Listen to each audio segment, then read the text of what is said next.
Hi, Rupert. Hi. I had an experience this morning, actually before the morning meditation, as I was sitting quietly and I was thinking about the day, and I suddenly realized I was thinking, and I realized that the thought I was having, the perspective, the person I thought myself to be was simply the thought that I was having. I was mistaking myself for that thought. And then I realized that that applies to every thought. The person I think I am, the life I think I've had, this body, mind, and everything boils down to just a thought. And it blew me away.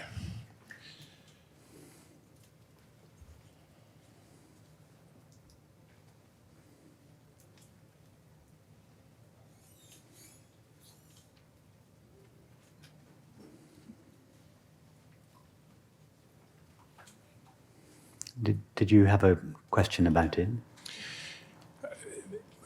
I suppose I don't have a particular question, just it was a realization that all I think is merely a thought, and a thought in consciousness, not my consciousness, but a thought in consciousness of which I am conscious. Yes. So if you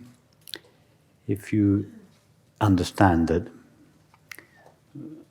what you previously considered yourself to be is just a thought about yourself, but is not yourself, then who are you?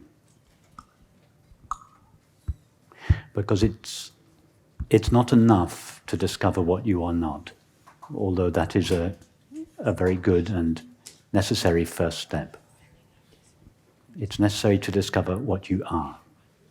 So having discovered I am not a thought, what are you?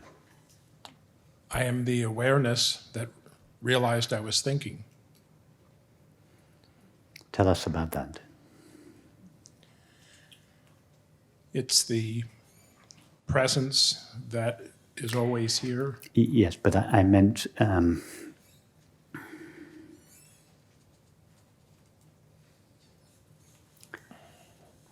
to tell us about its qualities, its nature.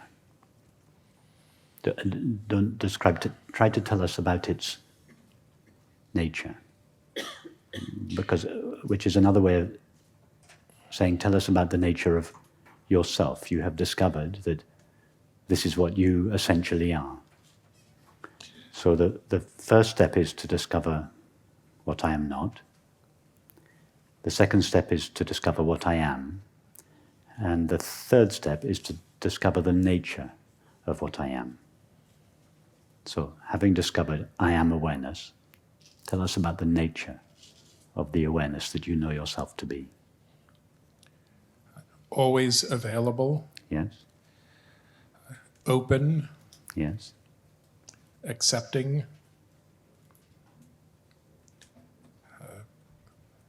Warm, compassionate.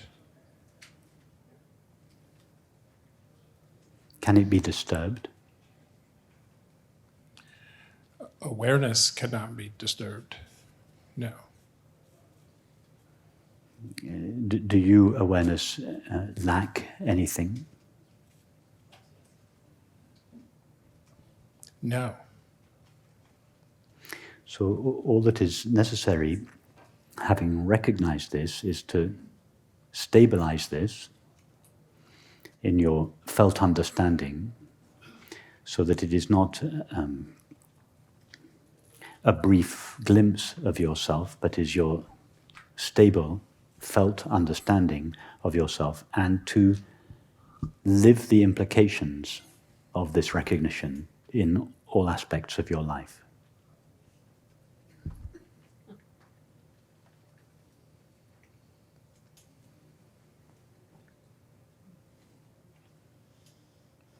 That's a lifelong task for you. I'm up for it.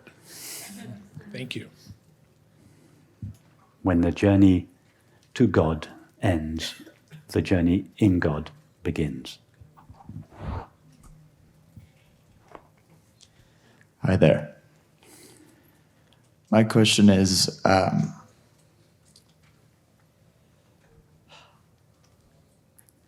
how does transcendence, transcending the particular, the separate self, interact with desires of the most superficial nature and all the way to the most universal desires? What is the relationship of walking above it and desiring good for the world?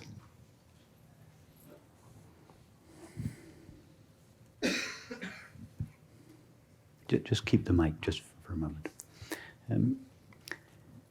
Your vision of transcendence is that awareness is somehow above and beyond experience. It is not. It is within and prior to experience. You don't have to escape from experience in order to access your true nature. You have to go deeply into the heart of experience and find out what is the source from which your experience rises.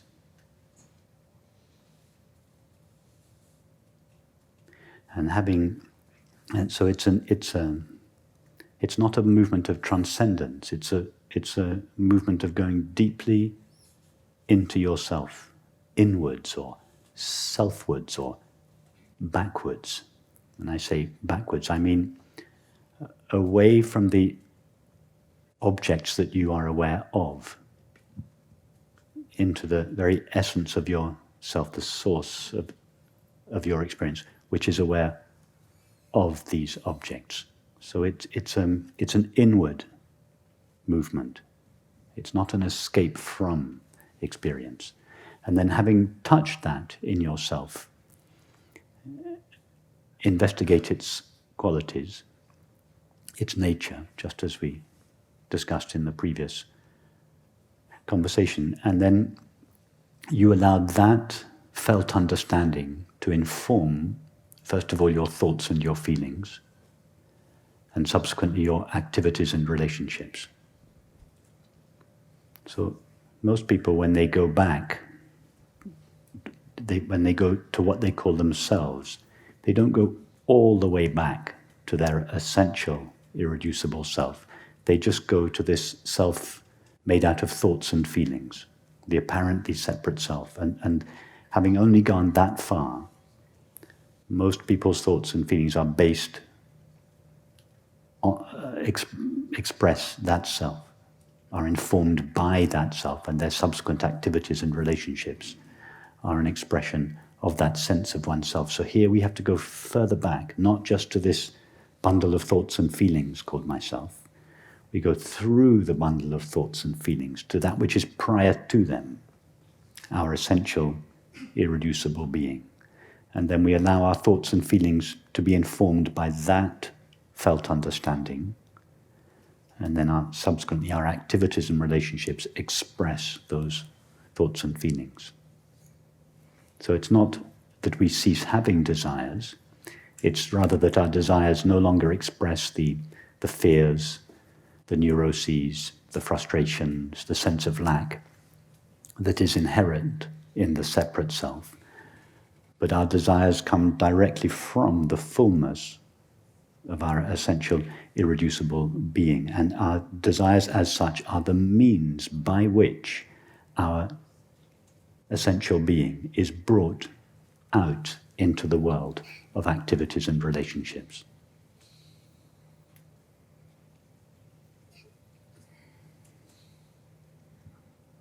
Thank you.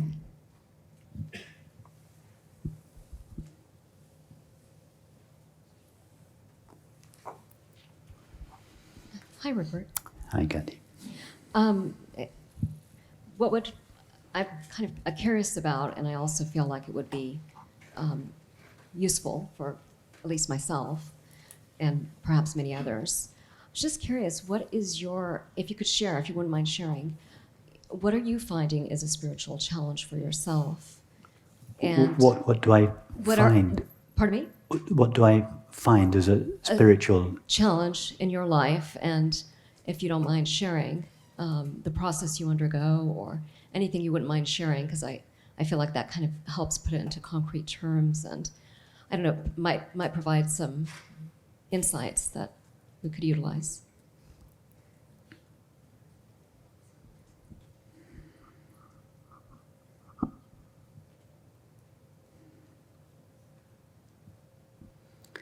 The challenge is to continually surrender one's mind and one's body to this presence of awareness, or in religious language, to God's presence, and allow one's thoughts and feelings and activities and relationships to be more and more deeply informed by this felt understanding. So I am in the midst of that process, and I hope I always will be, just as everybody else is. And it's this understanding is tailored to every single situation. At the moment, this understanding is being tailored to your question.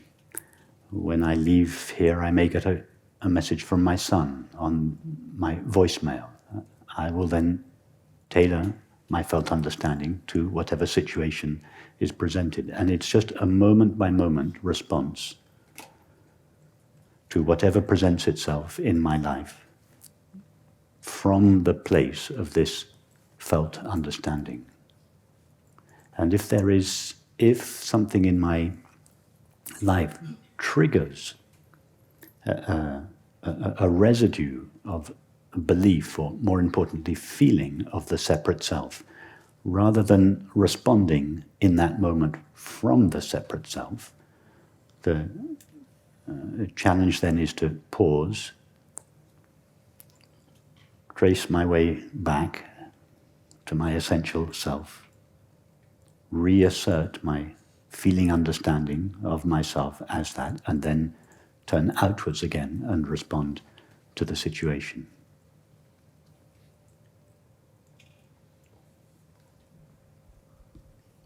Thank you.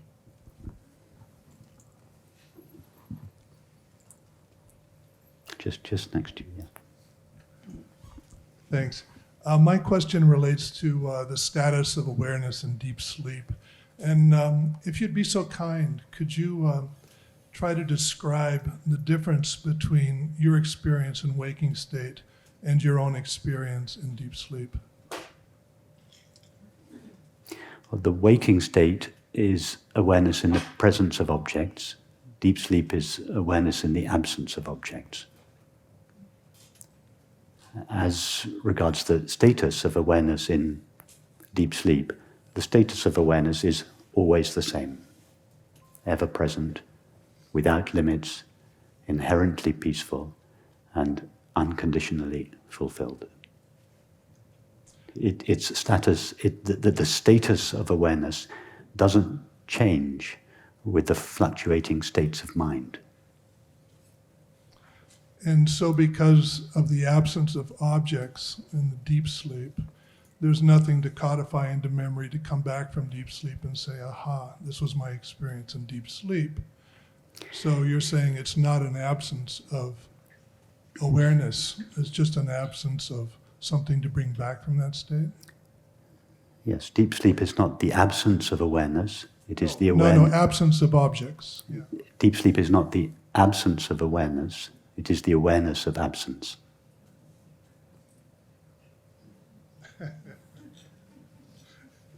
It's highly non-descriptive. When your companion or a friend asks you in the morning, did you sleep well? You either say yes or no. If you say no, it meant that you were not sleeping. But if you say yes, it means that you slept well. Do you ever answer the question, did you sleep well, with the answer, I don't know? Does anyone here ever answer, I don't know, when they are asked how you sleep? No, you answer either yes or no. So you must have some, it's a non-objective memory. There is some residue of what you experienced during deep sleep remains over in the waking state. Now, you're quite right. It's not a memory of something that took place at a certain time, which is now no longer taking place. Because all that was present in deep sleep was the presence of awareness, and awareness having no objective qualities cannot be remembered. However, the awareness that is present in deep sleep, that awareness that is present all alone in deep sleep, is the same awareness that is present in the morning when your companion asks you the question, did you sleep well? So although the mind thinks that it refers to a period of deep sleep when it answers yes, what the mind actually refers to is the presence of awareness that is present now. So the mind that answers yes is a mind that is still transparent to the presence of awareness. The activities of the day have not yet risen sufficiently to obscure the presence of awareness. So that is why when we wake in the morning, if we have slept deeply, we still feel bathed with the peace of deep sleep. That peace is not a memory of something that happened 3 hours ago. It is our current experience of the peace of awareness shining through our still transparent mind. What I compare it to is in my own practice, I have a long-term sitting practice, and my practice has become sort of the eradication of all form of sensation and thought, and wonderful things arise out of that. But I know that when I'm in, and it's not really an experience per se, because all you're doing is resting in your essential awareness, resting in your essential being, and that's the best I can use to describe it. However, the qualitatively is what the experience of that, extreme stillness and resting in that native awareness is different from what I experience or don't experience in deep sleep. And it's just a curiosity to me.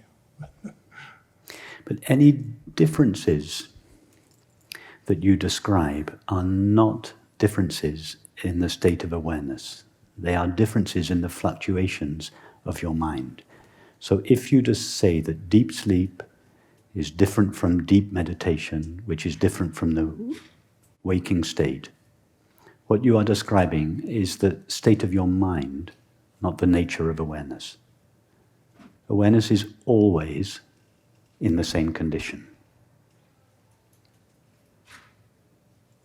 It's like your imagine your computer screen.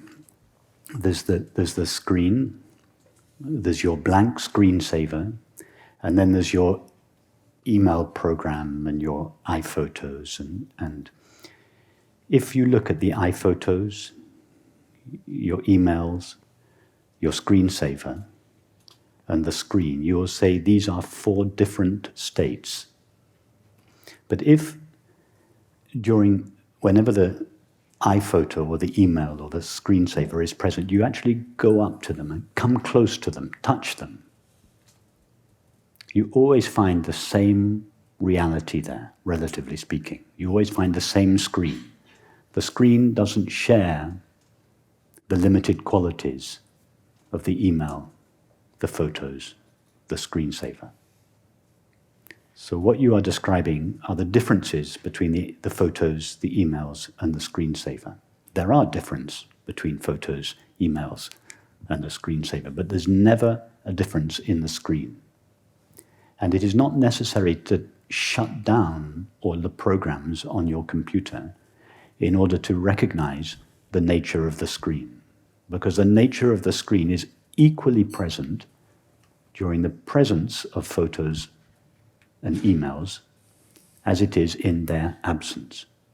Likewise, awareness is equally present during this experience as it is during a deep depression, a moment of ecstasy, the dream of a Caribbean beach, or deep sleep.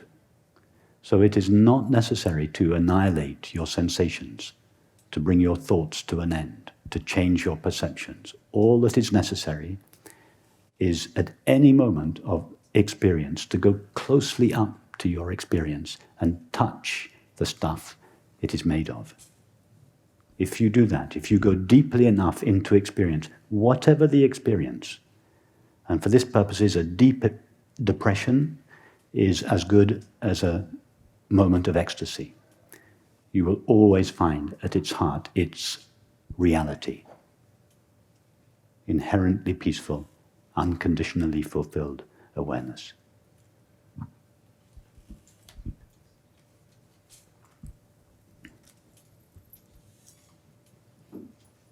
Have you got a question? Yes. Okay, sorry.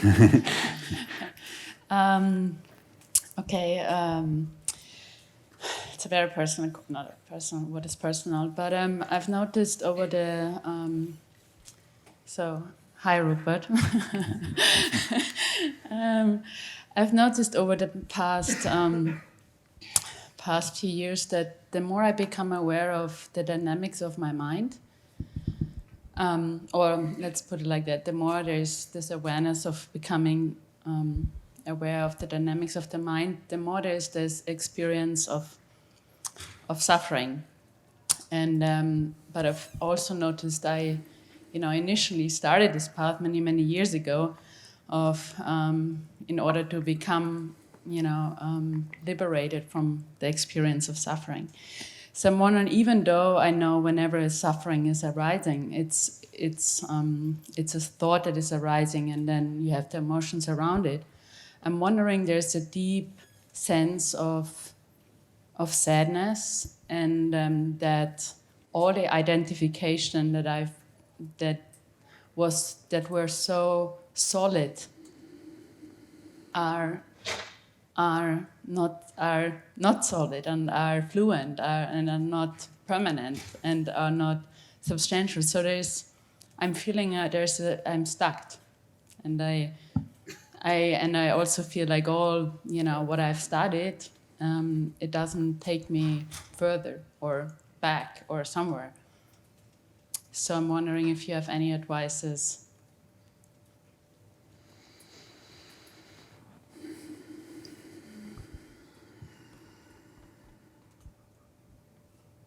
You started your question with a statement, something like, the more I am aware of the dynamics of my mind, the more I suffer, so something like that.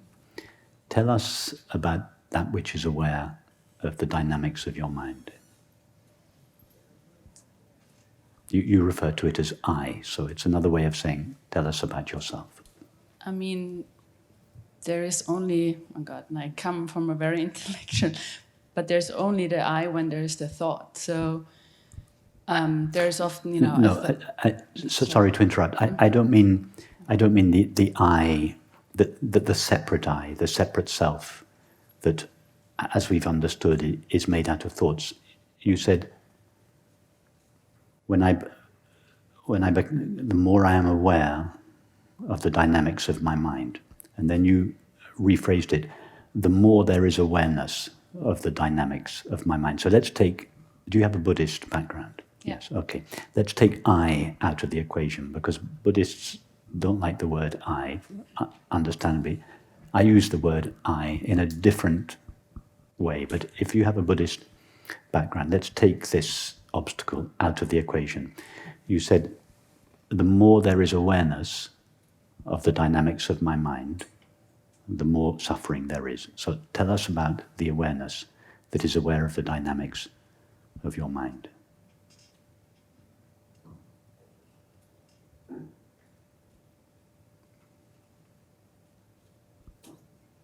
It's really hard for me to sink into it and not going into the intellectual part of. No, but that's very good. I asked you the question not because I want a verbal answer, but because I want you to go there. If I were to ask you, tell us about the sensation at the soles of your feet, before you tell us anything about it, you would have to go there with your attention. So when I ask you, tell us about the awareness that is aware of the dynamics of your mind, I want you to go there. I don't really want you to describe it. So I liked your silent answer. Because that silent answer is the answer to your question.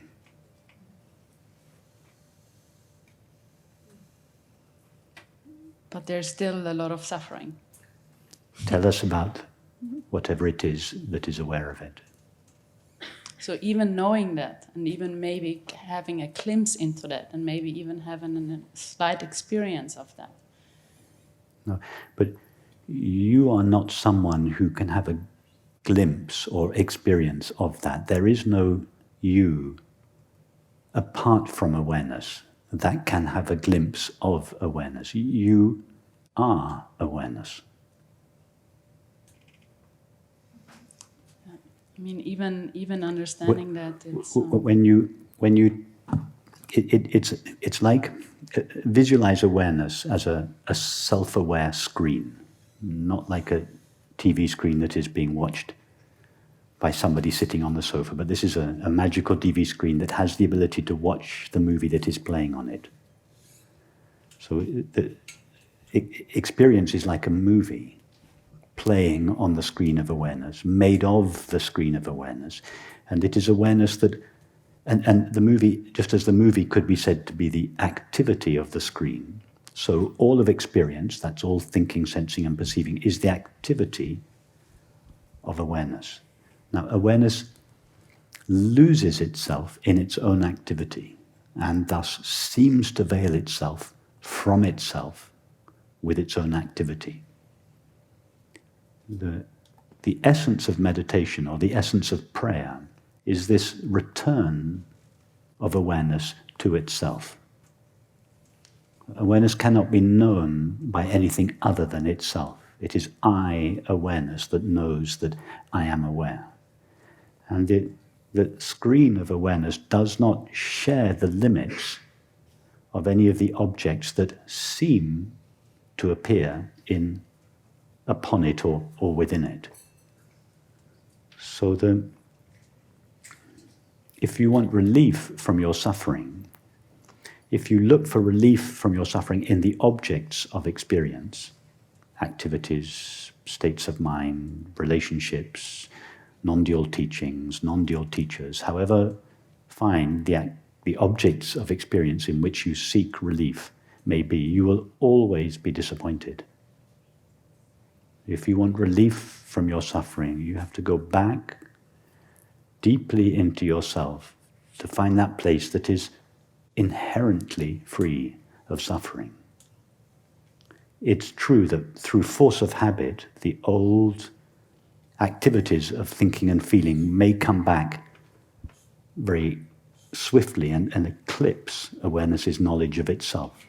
And in that sense, you may say, I only get brief glimpses of it. What you're really saying is, I awareness only get brief glimpses of myself before I lose myself again in my own creativity. So that's fine. If you lose yourself again in thinking, feeling, acting, relating, just come back to yourself. Just touch yourself again. Taste yourself. Come back to yourself.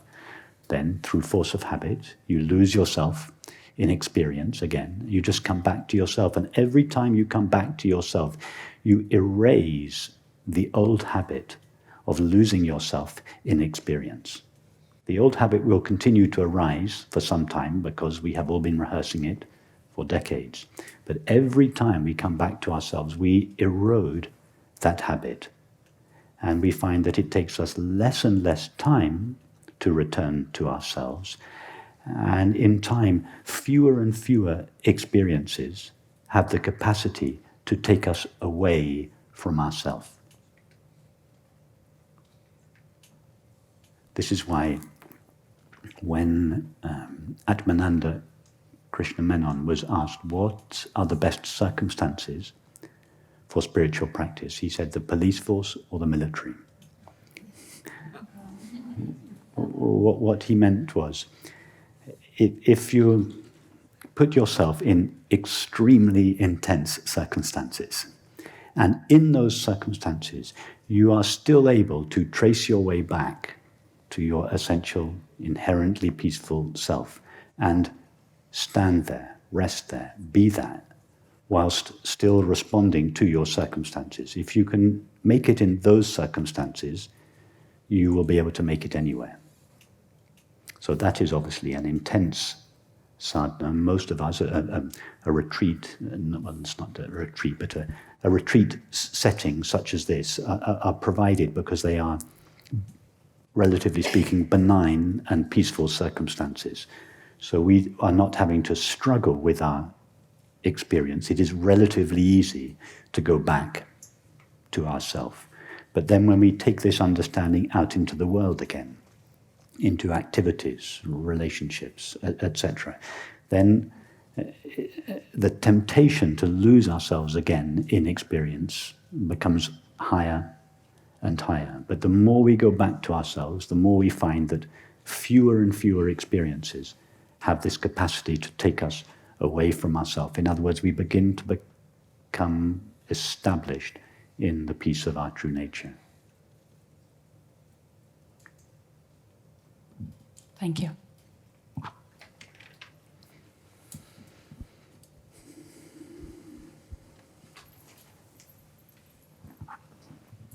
Hi, how are you doing? Hi. So my question is, I'm trying to gauge this as far as You're trying to? gauge it. That means I had my own spiritual awakening of like the absolute light. And what I'm hearing people speak about is like self-realization. Who am I? In my experience, that's the most obvious thing. Being like African American, all that's gone. So as soon as I hear it, that's what's happening. So have you gone further than self-realization? Because, man, my experience is I let it all go. I became the awareness, what I would call nothing. And then you see the aspect of the coin is the nothing and the something is the one, is the whole, like a yin and yang. But so when you let everything go, what remained? Nothing.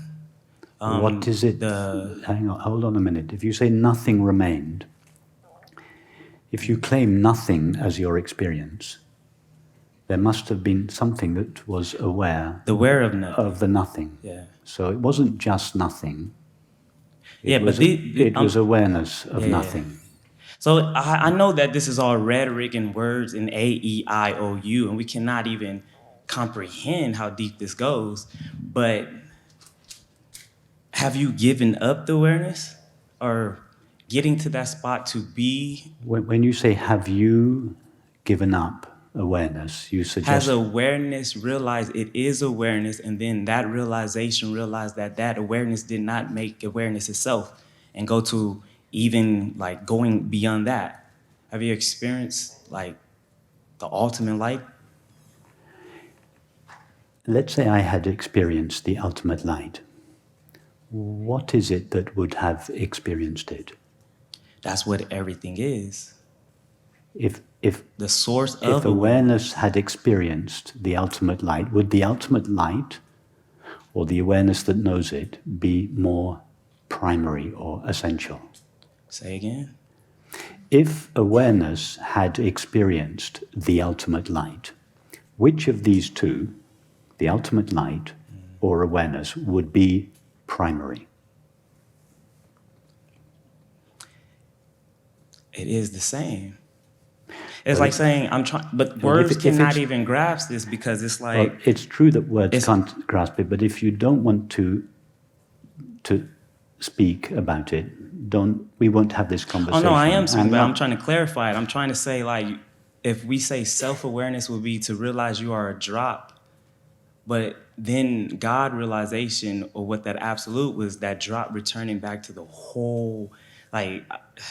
It's like getting behind. You're all over the behind. map. We're talking about Yeah, awareness, beyond. the ultimate light, the drop, God. Can you formulate your question in one sentence? How far have you went? How far have you went? How far have I been? Yeah. Have I been? I've been nowhere. I'm afraid I haven't even taken a single step. I'm such a beginner. I haven't even taken a single step away from myself.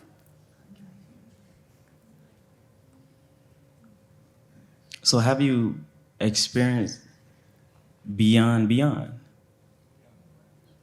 awareness? I am that which experiences whatever it is that is experienced, including, although I have never experienced it, the beyond. I am not beyond, I-awareness, I'm not beyond. I am prior and prior and prior and prior. Yeah, but you just flipping the words, but the words are concepts of what No, meaning. I'm trying not to get playing, you to the meaning. I'm not Do you playing understand word my game. meaning? I'm not playing word games with you. I'm just speaking simply of my experience, which is, in fact, I would suggest, nothing special, just the same as everybody's experience here. I-awareness have never gone anywhere. I have never left myself. I have never journeyed away from myself towards some ultimate light. I-awareness am the light that illuminates all experience. Exactly what you're saying. How do you know you are that light? It is self-evident. Self-evident. So you don't know. It is self-evident. If I were to ask you now, are you aware? What would you say? What is aware that I'm aware? No, if I were to just ask you the simple question, are you aware? What would you say? Yes. How do you know? I'm trying. It's self-evident. Yeah, but you're playing It's like in- a riddle it- game, it- but I'm not trying to. No. I understand the game. I'm really trying to. It's that Dang, I don't have. the experience. Oh no, I know it is. That. The experience of being aware is not some extraordinary experience beyond and above.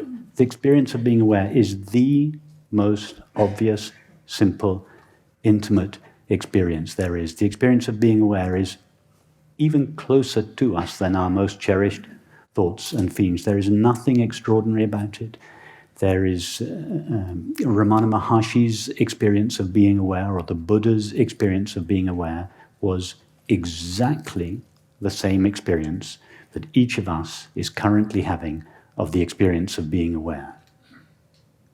I'm not talking about an extraordinary awareness, an enlightened awareness, a self-realized awareness, a mystical awareness. There is no such awareness. The only awareness that there is this ordinary, intimate, everyday awareness with which each of us is aware of our experience, in which all our experience appears, and ultimately out of which all our experience is made. The only difference between the likes of the Buddha and the Ramana Maharshi and Lao Tzu and Meister Eckhart and most people is that in most people, their experience obscures the experience of simply being aware. For these people, and indeed for many others, many others present here, and the experience doesn't cease, but it loses its capacity to veil its reality. That's the only difference. And the reality of experience is not something mystical, not something extraordinary, not something that the Buddha had some privileged access to that you or I don't have access to. We all now, in this ordinary experience, have the same degree of access to awareness as the Buddha had sitting under the lotus tree. So it's all just perspective. Because when you say awareness is ordinary, it's just that's God. I only is say it is ordinary Is it in ordinary? reference to the belief that it is extraordinary. But having established that it is not extraordinary, it is ordinary, I would then also dismiss the idea that it is ordinary. It is neither ordinary or extraordinary. It is just this intimate, familiar, so intimate. The reason why awareness seems not to be known is not because it is so far away. It is because it is so close. It is what it is. It's like someone that says, I don't know awareness, is like someone that says, I can't see my eyes. It's true, relatively speaking, we can't see our eyes. Why? Because they are so far away from us? No, it's because they are too close to themselves to be able to be seen as an object of experience. Awareness seems to be unknown, not because it is so mystical, so extraordinary, so far away, so unknowable. It is because it is so close to itself that awareness cannot separate itself from itself and say, oh, there I am. I can see myself as an object. In other words, awareness's knowledge of itself is a unique knowledge. It is the only knowledge there is that doesn't take place or seem to take place in subject-object relationship.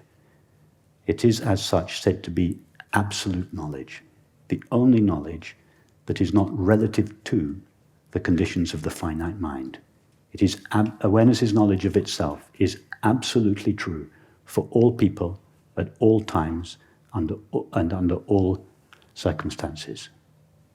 And each of us has the same direct access to it. It's not even access to it, because something we access, when I say we have access to it, it implies that You are it. Right? we have access to it. We are it. Now, are it. each of us is the only infinite awareness there is. That awareness has colored itself or veiled itself with its own activity, thinking, feeling, sensing, and perceiving, and seems through the filter of thinking, feeling, sensing, and perceiving to have limited itself, just as the unlimited screen appears as the limited landscape, but it never actually becomes a limited landscape. It just appears to be so. It is, in fact, always the unlimited screen.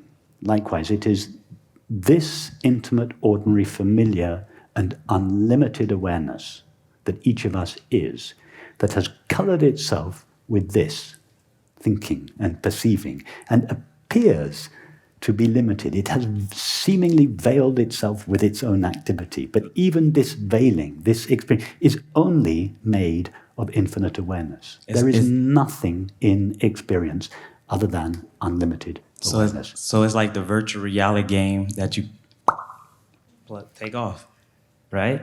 That's the experience of it. When you let it all go, you could say that awareness, we could say that awareness has dreamed the world within itself. But in order to perceive that world, it has had to localize itself in that world as a separate subject of experience. That's each of us, from whose perspective it is able to know itself as the world. Just as when you have a dream at night, you dream the world within your own mind, but you don't view the dreamed world from your bed asleep at night. When you dream the Caribbean beach within your own mind, you simultaneously enter into your own dream and you localize yourself in your own dream as an apparently separate subject of experience, from whose point of view you view the inside of your own mind as an outside world. Well, consider the possibility that infinite consciousness is doing the same thing now.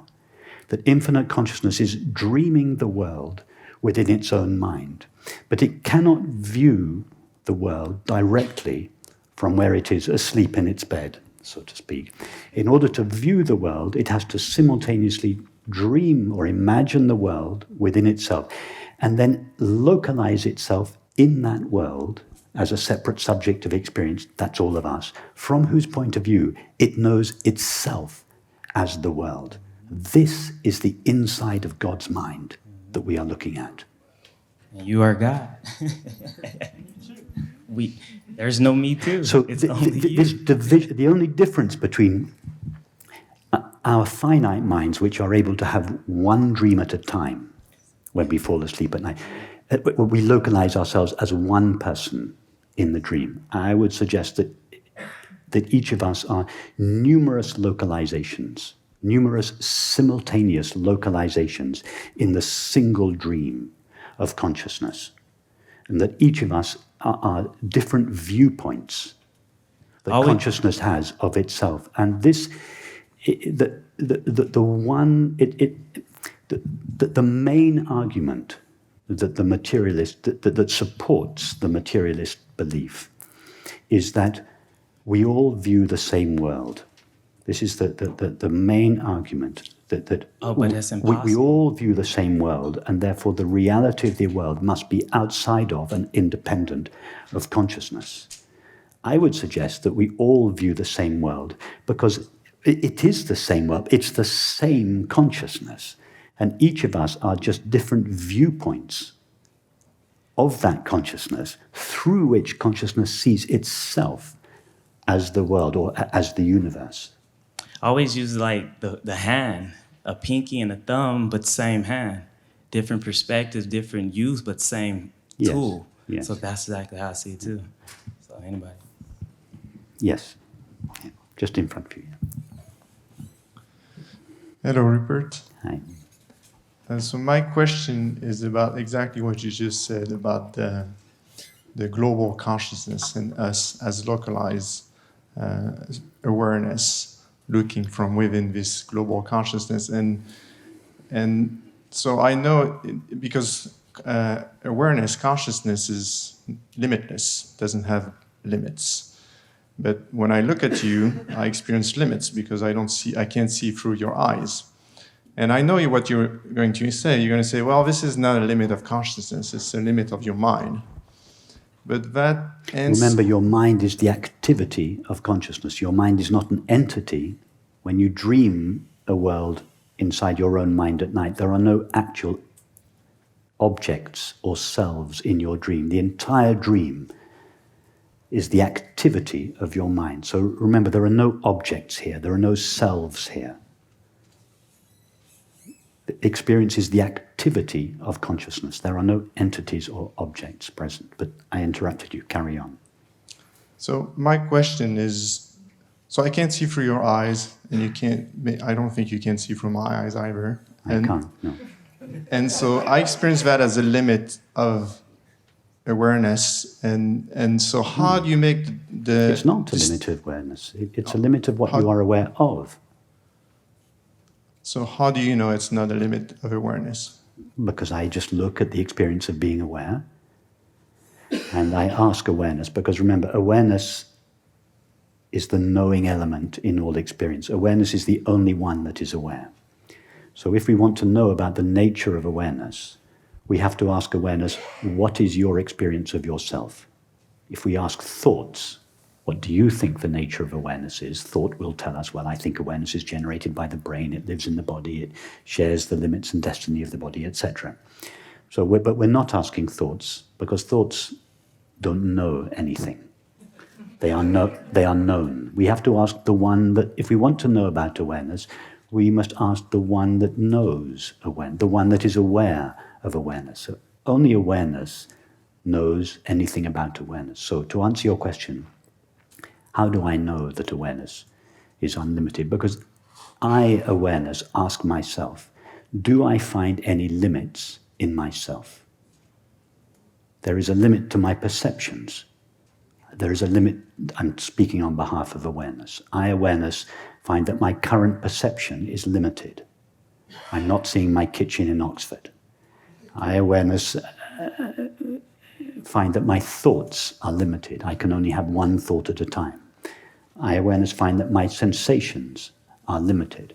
But if I, awareness, turn the light of my attention away from the objects, if we can call them objects for the time being, of my experience, and turn it towards myself, if I become aware of myself, being aware of being aware, and ask myself, what do I find there? I find that I am ever present. I find no lack there. I find there is, it is undisturbable. I find no limit in myself. It's like asking empty space. Imagine if you were to say to empty space, do you find a limit in yourself? Just imagine that empty space was... Add the quality of awareness to empty space. Yeah? Just imagine physical space, but add the quality of awareness to it. And now ask awareness, not what is the shape of this room? Or don't ask awareness, the aware space about the objects in the room, but ask this aware space, do you find any limits in yourself? Did anyone here as a young child not at some stage lie awake and wonder how far does physical space go on? Did anyone here not ask themselves that question? Now, just imagine you do exactly the same thing now, but you add the quality of awareness to physical space, and you wonder again, how far does this aware space go on? Now, all you have to do, having taken physical space and added awareness to it in your imagination, now remove physical space from this compound. What you have left is awareness. Now, ask that awareness, the very simple experience of being aware. Do I, awareness, have any knowledge of any limit in myself? And do the same experiment that you used to do as a child with physical space, but this time you're referring to the field of awareness in which your experience appears. See now, if you can, for instance, if awareness was limited, you would have to be able to leave that field. Yeah? This room is limited because at the end of this conversation, we'll all walk out of the door. We can leave the space of this room. So it is legitimate to say the space of this room is limited. Now, if you want to say the same thing about awareness, in other words, that it is limited, you must be able to leave it. You must be able to step outside it and say, there, I found the border of awareness. Now try with your attention to leave the field of awareness in which your experience appears. Could all try to do this. Instead of giving your attention to the objects of experience, thoughts, feelings, sensations, allow your attention to explore the field or the medium within which your experience appears. See if you can find its edge or its border. Did anyone find an edge or a border? So we have to be clear, is experience the test of reality, or is it belief that is the test of reality? These are the only two options. We have experience or belief. What are we going to use? We believe, our culture believes that awareness is located in, derived from, and shares the destiny of the body. Is that true in your experience? Have you ever experienced the disappearance of awareness? This will take care of your question. Have you ever experienced the disappearance of awareness? No. All of you ask yourself this question. Have you ever experienced the disappearance of awareness? Would it be possible to experience the disappearance of awareness? How do we know that there is something called the absence of awareness? We don't. It's a belief. It happens to be the belief upon which our world culture is founded. The belief that awareness appeared at some late stage in evolution, derived from the body, that it stays for a brief period, and then it disappears when the body disappears. But you've all just done the experiment. You've admitted from your experience that we have never had, nor could we ever had, nor has anybody ever had the experience of the disappearance of consciousness. If we want to build a model of reality, we have to build it on firm ground. The model has to be derived from experience, not from beliefs. What is the primary element of experience? Consciousness. That's where any model of reality must start. And we should only imagine that there is something other than consciousness if we cannot explain our experience using only consciousness. But we can explain our experience using only consciousness. Everything that takes place in experience can be explained with the consciousness-only model. materialists have to, in order to explain their worldview, they have to imagine that there is something outside consciousness. It's called matter. If you look up matter in Wikipedia, it says something like matter is the stuff that exists outside of and independent of consciousness. Have any of you ever found anything that exists outside of or independent of consciousness? Would it be possible to find anything that existed outside of or independent of consciousness?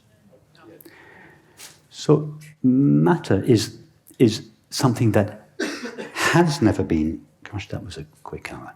Matter is something that not only has never been experienced, but could never be experienced. Matter, if by matter we mean something that exists outside of consciousness. Our world culture believes that that which is never experienced, matter, generates that which is always experienced, consciousness. That's how upside down our culture is. And look around you in the world. Look around at the extent of the despair that people feel individually and the extent of the conflict that exists between communities and nations. And look at the crisis we are experiencing with the environment. Could it be that the despair, the conflict that we experience has something to do with our fundamental paradigm? Could it have something to do with our deep understanding of reality? I would suggest it has everything to do with that.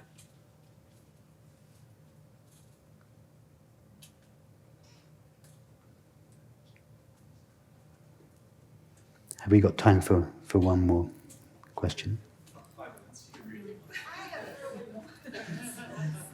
Not sure that I'll manage to answer a question from Daniel in 5 minutes, but I'll do my best. Yeah, just here. Yeah. Well, someone's waiting, so No, Okay.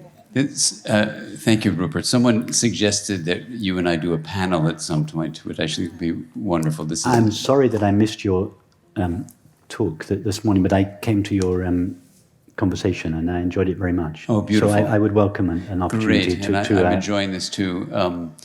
So in the morning, I talked about a way of really combining, I think, the beautiful teachings that you're offering with a kind of a perspective on the centrality of awareness that might come from a kind of, it's a long story, but this plane of possibility, this notion of what in physics you would call the quantum vacuum. So it's consistent with everything you're saying, yet it also allows for the things you're calling perceptions, these emergences from possibility into actuality to certainly be the perceptions you're talking about, but it also allows for things to exist in the world outside of consciousness. So the question I have for you is this. Let's say you and I were to go have a meal and we're talking with each other. We're very aware of our conversation with each other. So we eat our food and the body is going to be digesting the food while we're having our conversation about awareness, being aware of each other, looking at each other, and the experience that we're having is a lovely conversation at dinner. And yet outside of awareness, you have your body digesting food with all of the different molecular reactions and all the things that have to happen with enzymes. And finally, 12 hours later, whatever you do to process through the food. And you were not aware of all the metabolism going on with the insulin and bringing the sugar out from the intestines into the bloodstream. And then, so all of those physiological things, which are not thoughts, they're not activities of the mind, in quote, that are so beautiful the way you're describing them. But it also gives room to say that in reality, you have a body, I have a body, we had a great time at dinner, and outside of awareness, our body was doing its body thing Yeah. so that we Okay. could survive in a body. And I just want to see how you feel about that in your awareness. And otherwise, I think, because you didn't hear the morning thing, it would be so much fun to do a panel with Well, you. let's do It that. really would be great. Let's do that. That would be fun. But just for the moment, let me Yeah. respond to this, and maybe we don't have time to really explore it. But become aware now of the sensation of your right toe. Were you aware of the sensation before I drew your attention to it? No. Okay. Did the sensation start when I drew your attention to it, or was it already present but eclipsed due to the focus of your attention on our conversation? So say the question again. You acknowledge that the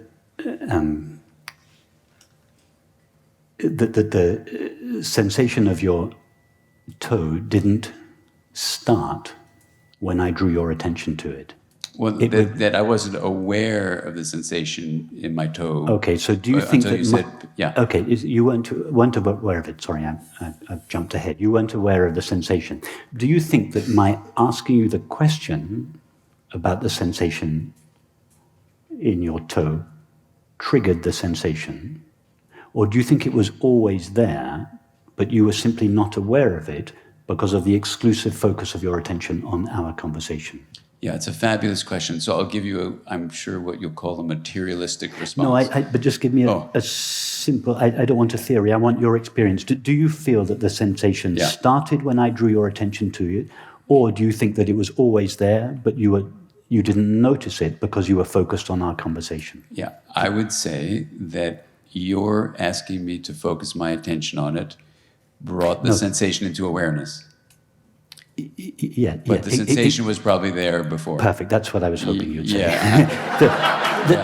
Let's agree that the sensation was probably there before. I would suggest the sensation was there before. I would suggest that the sensation at the soles of our feet, that for each of us, the sensation at the soles of our feet has been present throughout this conversation for the last hour, but very few of us would have been aware of it because we were so focused on the content of our conversation. In other words, attention acts as a kind of filter that filters out by far the larger part of our experience. That, after all, our conversation, my words and your words, are a very small percentage of what is taking place.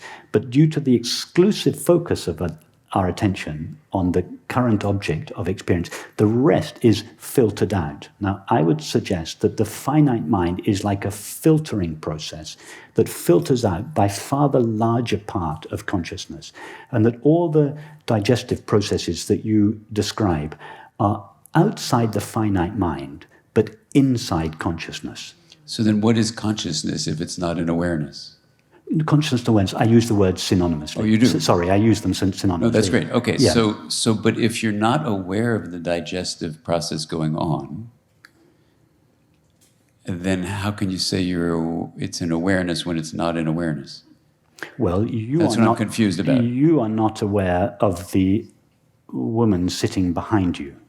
In other words, you have no perception of the woman sitting behind you. The woman sitting behind you is not part of your finite mind. But the woman sitting behind you is part of my finite mind. So we know from this that there is more than the content of our individual finite minds. We are not solipsists. I recognize that there are other finite minds, but I'm suggesting that there is more to consciousness than the content of the finite mind. So you mean an individual awareness, like I'm not aware of, I want to look back at you, hi. So I'm not aware of her because I can't see her with my eyes. Now I'm aware because you mentioned it. Yeah, she doesn't appear in your finite mind. In my perception. Or your perception. Yeah, right. Same thing, yeah. So if I were to say then she is not in my awareness, But you I would say that she is in consciousness? But no, awareness and consciousness are the same. Okay, then. And so what I would say is that your finite mind, each of our finite minds, are a temporary limitation of the only, let's call it consciousness, of the only consciousness there is. In other words, the content of our minds is individual and limited, but I would suggest that each of our minds share the same consciousness. You think so? I do think so.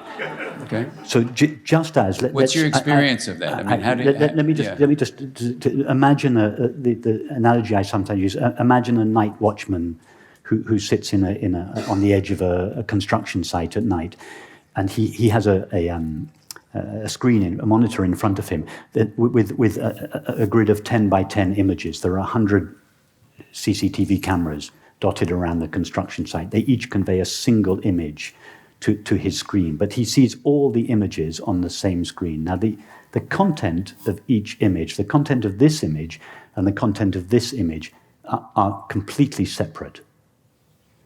But the screen they share is the same. I would suggest that is an analogy. The contents of each of our finite minds are separate, but the reality of each of our minds is the same infinite and indivisible screen of awareness. What is the evidence for that? I would suggest it is love. I go with that. To be continued. Very good.